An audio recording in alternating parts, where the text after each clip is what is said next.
بسم اللہ الرحمن الرحیم۔ السلام علیکم ورحمۃ اللہ وبرکاتہ۔ آج ہم ڈاکٹر وسیم سجاد کی کتاب آداب شیخ کے باب اول بعنوان آداب رسول قرآن و حدیث کی روشنی میں کی پہلی نشست پر بات کریں گے۔ یہ ویڈیو آپ کو اسپرچول یونیورسٹی آف پاکستان کے تعاون سے پیش کی جا رہی ہے۔ اب اگر ہم بات کریں ادب کی، تو کیا آپ نے کبھی سوچا ہے کہ کائنات میں یہ تصور یعنی ادب کا تصور شروع کب اور کیسے ہوا؟ ڈاکٹر وسیم سجاد نے اپنی اس کتاب میں ایک کمال کا نکتہ اٹھایا ہے۔ وہ بتاتے ہیں کہ ادب کی جو اصل بنیاد ہے نا، وہ سیدھی سیدھی حضرت آدم علیہ السلام کی تخلیق سے جڑی ہوئی ہے۔ یعنی ذرا تصور کریں، یہ کوئی نیا تصور نہیں ہے، بلکہ انسان کی اپنی تاریخ جتنا ہی پرانا ہے۔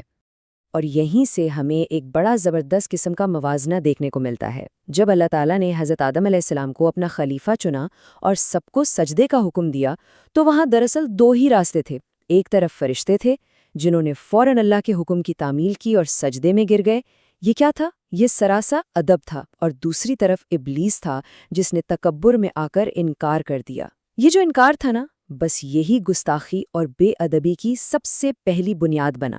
تو سیدھی سی بات ہے، اطاعت ہی ادب ہے اور نافرمانی بے ادبی۔ اچھا، اب ہم ذرا اور گہرائی میں چلتے ہیں۔ قرآن پاک کس طرح حضور نبی اکرم صلی اللہ علیہ وآلہ وسلم کی پیروی کو اللہ کا محبوب بننے کا بالکل حتمی اور واحد ذریعہ قرار دیتا ہے؟ بات بڑی سیدھی ہے۔ کوئی بھی شخص اللہ سے محبت کا دعویٰ اس وقت تک کر ہی نہیں سکتا جب تک کہ اس کی زندگی میں رسول اللہ صلی اللہ علیہ وآلہ وسلم کی کامل اتباع شامل نہ ہو۔ سورہ آل عمران کی اس آیت پر ہی غور کر لیجئے، کتنے خوبصورت الفاظ ہیں۔ آپ فرما دیجئے کہ اگر تم اللہ سے محبت کے دعوے دار ہو تو میری پیروی کرو، اللہ تمہیں اپنا محبوب بنا لے گا اور تمہارے گناہوں کو بخش دے گا، اور اللہ بہت بخشنے والا، نہایت رحم فرمانے والا ہے۔ یہ سورہ آل عمران کی آیت نمبر 31 ہے۔ بس اس ایک آیت نے محبت الہی تک پہنچنے کا پورا راستہ کھول کر رکھ دیا ہے۔ اب اس آیت کی جو تفسیر ہے، اس کے پیچھے ایک بڑی دلچسپ کہانی ہے۔ ہوا کچھ یوں کہ مکہ کے جو کفار تھے وہ یہ دعویٰ کرتے تھے کہ بھئی ہم جو یہ بت پرستی کر رہے ہیں، یہ دراصل ہم اللہ کی محبت میں کرتے ہیں۔ تو ان کے اس کھوکھلے دعوے پر اللہ تعالیٰ نے یہ آیت نازل فرمائی اور یہ بات بالکل واضح کر دی کہ دیکھو، اللہ سے محبت کا صرف زبانی دعویٰ کر دینا بالکل کافی نہیں ہے۔ اگر تمہیں واقعی سچے دل سے اللہ کی محبت چاہیے تو اس کا بس ایک ہی راستہ ہے، اور وہ ہے حضور نبی اکرم صلی اللہ علیہ وآلہ وسلم کی کامل اتباع۔ اس کے بغیر ہر دعویٰ نامکمل ہے، اور سچ پوچھیں تو یہی وہ سچا ادب ہے جو انسان کو سیدھا اللہ کا محبوب بنا دیتا ہے۔ یہ ویڈیو آپ کو اسپرچول یونیورسٹی آف پاکستان کے تعاون سے پیش کی جا رہی ہے۔ اب اگر ہم کتاب کے اگلے حصے کی طرف پڑھیں تو یہ واقعی بہت روح پرور ہے۔ یہاں سورہ نساء کی آیت نمبر 64 کا ذکر ہے، جو ہمیں ایک بہت ہی بنیادی بات سکھاتی ہے۔ وہ یہ کہ حضور نبی اکرم صلی اللہ علیہ وآلہ وسلم کی بارگاہ دراصل اللہ کی رحمت اور بخشش تک پہنچنے کا براہ راست دروازہ ہے۔ اگر آپ کبھی مایوس ہوں تو اس آیت کے الفاظ سنیں، کسی بھی خطا کار کے لیے اس سے بڑی امید کی کرن کیا ہوگی؟ اور جب یہ اپنے جانوں پر ظلم کر بیٹھتے تھے تو یہ آپ کے پاس آ جاتے، پھر اللہ سے مغفرت طلب کرتے، اور رسول صلی اللہ علیہ وآلہ وسلم بھی ان کے لیے استغفار کرتے، تو یہ ضرور اللہ کو بہت توبہ قبول کرنے والا، بے حد رحم فرمانے والا پاتے۔ کتنی زبردست تسلی دی گئی ہے یہاں۔ اس تفسیر کو اگر ہم مغفرت کی تلاش میں نکلنے والے کسی مسافر کی کہانی سمجھیں تو بات بہت واضح ہو جاتی ہے۔ فرض کریں ایک شخص سے خطا ہو گئی، گناہ ہو گیا، اس نے اپنی جان پر ظلم کر لیا، اب وہ معافی کیسے مانگے گا؟ کتاب کے مطابق پہلا قدم یہ ہے کہ وہ شخص پوری عاجزی اور ادب کے ساتھ حضور صلی اللہ علیہ وآلہ وسلم کی بارگاہ میں حاضر ہو، پھر وہاں کھڑے ہو کر اللہ سے معافی مانگے۔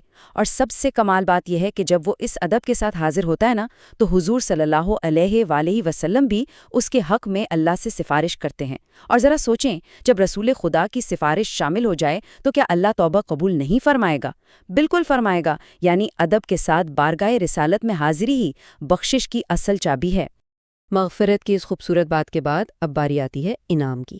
کتاب کا یہ حصہ بے حد دلکش ہے کہ بھئی جو اطاعت گزار ہیں، جو باادب ہیں، ان کا آخرت میں کیا مقام ہوگا، انہیں کیا انعام ملے گا۔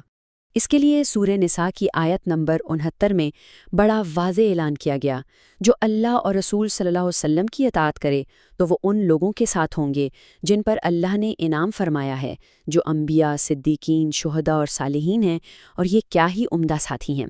یعنی اطاعت کا صلہ دیکھیے، اتنی عظیم اور پاکیزہ ہستیوں کی رفاقت۔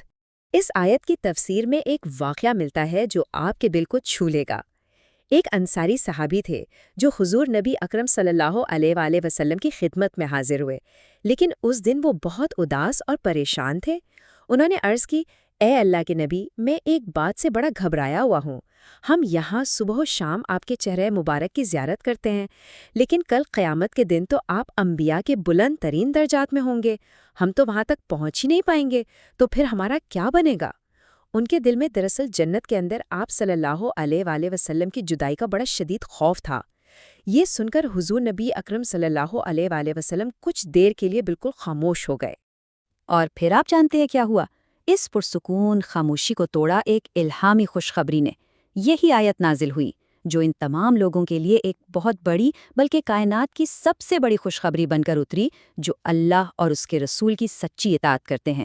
اللہ نے بالکل صاف فرما دیا کہ سچے اطاعت گزار جنت میں انبیاء، صدیقین، شہداء اور صالحین کے ساتھ ہی ہوں گے۔ اس کا سیدھا سا مطلب یہ ہے کہ اطاعت اور ادب کا یہ جو رشتہ ہے نا، یہ اتنا طاقتور ہے کہ یہ جنت میں بھی سارے فاصلے مٹا دے گا اور ایک ایسی رفاقت دے گا جو کبھی ختم نہیں ہوگی۔ یہ ویڈیو آپ کو اسپرچول یونیورسٹی آف پاکستان کے تعاون سے پیش کی جا رہی ہے۔ تو آج کی اس نشست میں جو ہم نے یہ واقعات سنے، جو تفاسیر سمجھیں، ان سب کے بعد ایک بڑا اہم سوال ہمارے سامنے آتا ہے، وہ یہ کہ ہم اپنے روزمرہ کے اس روحانی سفر میں اس ادب کو کیسے شامل کر سکتے ہیں۔ بالکل وہی اطاعت، وہی محبت اور بارگاہ رسالت کا وہی ادب جس نے فرشتوں کو اتنی سرفرازی بخشی اور اس انصاری صحابی کو جنت میں رفاقت کی ایسی زبردست خوشخبری سنائی۔ یقیناً یہ ہم سب کے لیے غور کرنے کا موقع ہے اور ہماری زندگیوں کے لیے ایک روشن مشعل راہ ہے۔ اللہ حافظ۔